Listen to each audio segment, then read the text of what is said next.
The Cranborne Audio Carnaby HE2 has arrived, and luckily we've been given early access to it, so I've bought the legacy version. Now the legacy version releases next week. The black version unfortunately releases in June, July. Now there's only 100 of these versions made, and the black version is the one that I originally went for, but I was offered the legacy version, which is a little bit more price. Now bear in mind there's only one difference with the legacy version and the black version, and that's how it looks and the fact that there's only 100 made. There's no audible difference between the two. So I've got the legacy version, and I wanted to do this video just to show you what it sounded like, because I've got this early access to it and I just want to show you exactly how good it is and give you my thoughts on it. Now I've had it for 3 days now. I've been using it non-stop, and I can tell you it has added something to the chain that I already have. Now in here I've got maybe 8 other EQs, and it's unlike any of those EQs. It's you can make it sound very, very gritty. You can go real hard with it, or you can go very subtle with it. In mid-side, the top end sounds so sweet. You can open up the sides really nicely. It's, like I say, it's unlike any of these other EQs. It's not, you can use this very clean if you want. You can also use it very gritty, very hard, and go real hard into it and really get some harmonic flavour out of it.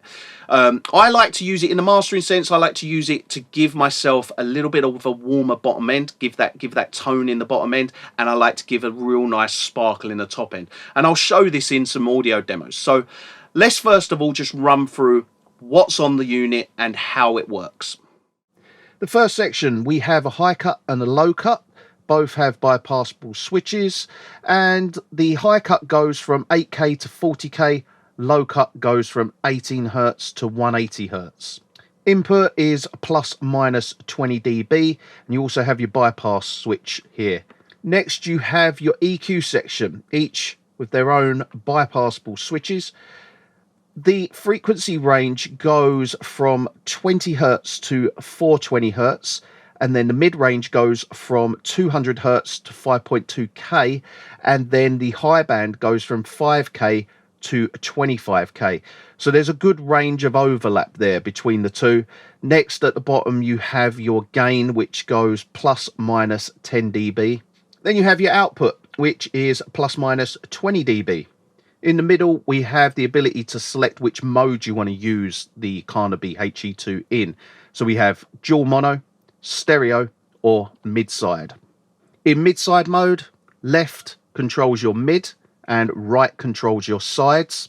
The visual readout on the lights is very good. You can use this unit without the plugin to recall, so you can see visually where everything is. I mean, if I had to set that back to where it was, I mean, I'm probably there.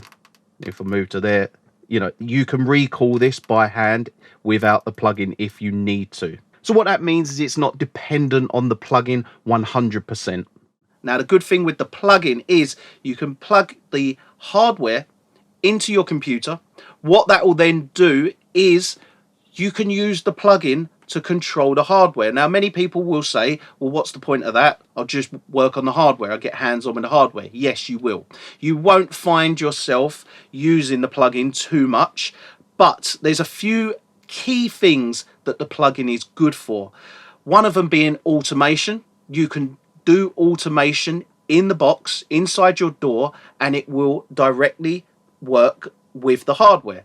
So if you've got, I don't know, something that needs automating less high frequencies at a certain point, automate that in the DAW, and then that will actually start happening on the hardware, and it's almost instant. It's pretty much instant. There's very little latency with these sorts of things, so you can use it for automation. The best thing though is plugin recall. This is a godsend, and the reason for that is anytime you open a session, you can jump from session to session to session, and the hardware, as you open the session, will instantly recall exactly as it was. Now, one thing that the Carnaby HE2 has that's really impressive is a mid-side insert. So what that means is that you can utilize the Carnaby's encoder and decoder to turn any other unit in your studio into mid-side. So all you have to do, switch the Carnaby into a mid-side mode. Then what happens, if you've got a unit connected to the send and return on the back of the unit, what will then happen is audio will be sent from the Carnaby into another unit. That unit, and then the left side controls the mid, the right side controls the side. Audio is then sent back into the Carnaby, uses the encoder and decoder, and you have mid-side for any other unit in your studio. Now that's really impressive and a really nice feature that they've added. So now what we'll do is we'll run through some audio. Now, I'm going to start with drums. And the reason I'm going to use drums is because of how good the Carnaby HE2 works with drums. Low band catches the kick, mid band catches the snare, high band catches the hi-hats. And I've chosen a few old school breaks. And there's a reason I've chosen old school breaks is because these drum breaks are often very dull. And one thing that this unit is good for is bringing out those sweet top end frequencies. So let's run some drums for it and I'll show you what it sounds like.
Now what we're going to do is run through some full tracks, show what the HE2 can do whilst mastering. Now You can use this unit for mixing purposes, you can use it for tracking through, you can use it for mastering. This is an all-purpose unit. It can be used for everything.